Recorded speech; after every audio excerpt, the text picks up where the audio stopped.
शुभ दिन बच्चों। आशा करती हूँ आप सभी स्वस्थ और सुरक्षित होंगे। आपकी संचयन पुस्तक के अंतर्गत आज मैं आपको करवाने जा रही हूँ पाठ 1, जिसका शीर्षक है हरिहर काका और इसके लेखक हैं मिथिलेश्वर जी। बच्चों, यह एक हृदय को छू लेने वाली कथा है और इस कहानी के माध्यम से जो कथाकार है उसने हमें ग्रामीण पारिवारिक जीवन और हमारी आस्था के प्रति धर्म स्थलों में अर्थात मंदिरों में पांव फैला रही स्वार्थ प्रवृत्ति को उजागर किया है कि मंदिर और मस्जिद में भी अब क्या है, लालच की प्रवृत्ति फैल गई है।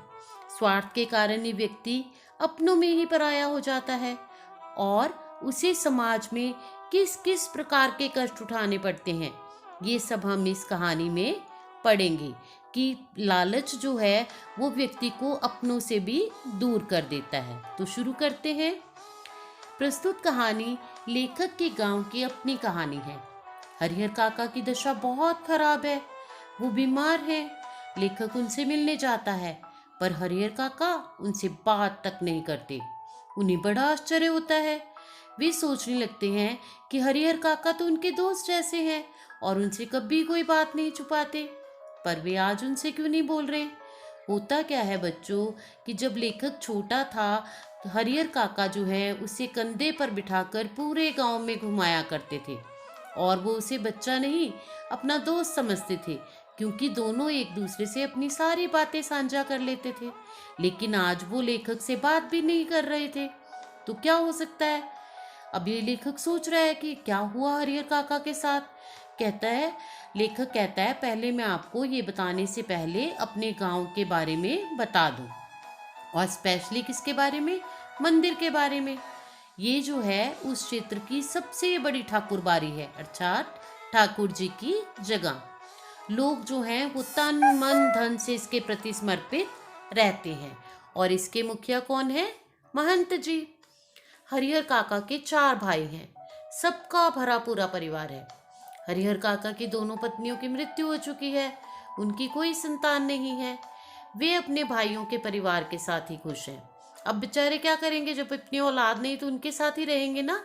और उनकी 60 बीघे जमीन है, यानी हरिहर काका के हिस्से 15 बीघे।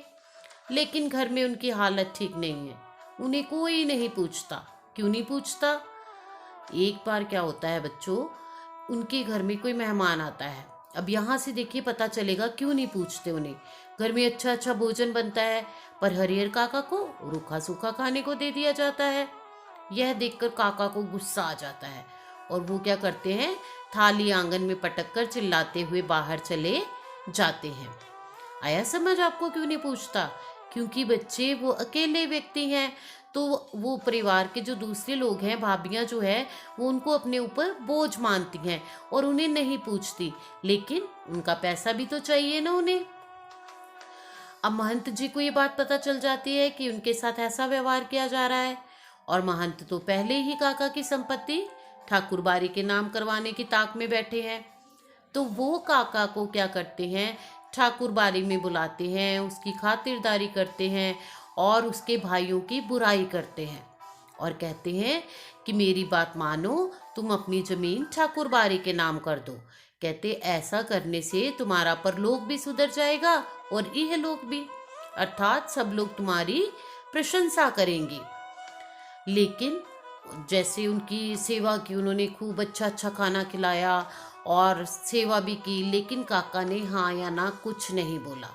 अब उनके भाइयों को भी लगा कि हमसे गलती हो गई है, कहीं काका जो है वो जमीन ठाकुरबाड़ी के नाम ना कर दे।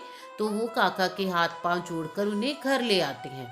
तो आप क्या सोचते हो, उनकी रिस्पेक्ट के कारण लाए? नहीं ना बच्चों, वो तो सिर्फ लालच के कारण जो है काका को अपने घर लेकर आए। अब घर में उनकी खूब खातिरदारी होती है। उधर उधर महंत बौखला जाता है। वो देखता है कि अब उसकी बात नहीं बन रही है, काका तो जमीन उसके नाम नहीं कर रहे हैं। तो वो काका का अपहरण करके उन्हें ठाकुरबाड़ी ले आता है और काका के मना करने के बाद भी वो जबरन उनके अंगूठे के निशान जो है वो सादे कागज पर ले लेता है, ताकि बाद में उसके ऊपर लिखकर जमीन अपने नाम करवा ले।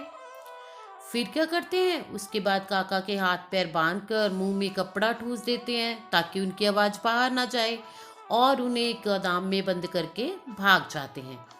उधर काका के भाई जो है उनको खोजते हैं और समझ जाते हैं कि अपहरण कर लिया महंत ने। तो वो पुलिस लेके आते हैं और काका को छुड़ाते हैं। अब घर में काका की कड़ी सुरक्षा व्यवस्था कर दी जाती है, अर्थात उनका पहरा दिया जाने लगता है। धीरे धीरे उनके भाई भी जबरदस्ती करते हैं। अब था तो उनको भी पैसे का ही लालच, वो भी उनके साथ ऐसे ही करते हैं कि जमीन उनके नाम लिख दें। लेकिन काका अब समझदार हो गए हैं, ज्ञानी हो गए हैं।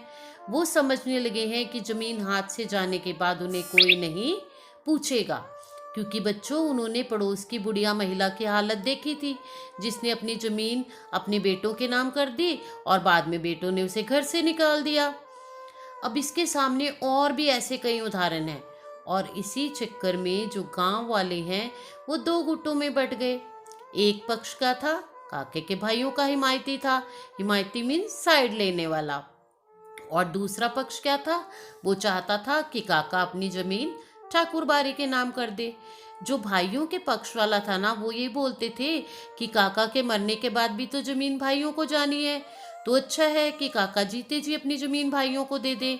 और दूसरा पक्ष कहता था कि काका ठाकुर बारी को जमीन दे दे, ताकि उनका परलोक भी सुधर जाए, और जो उनके कोई पाप कर्म कोई गलत काम उनसे हो गया है वो भी उनसे दूर हो जाए। लेकिन काका क्या करते हैं, वो किसी के नाम भी जमीन ना करने का फैसला करते हैं, क्योंकि वो जानते हैं कि इसके बाद उनका अंजाम क्या होगा।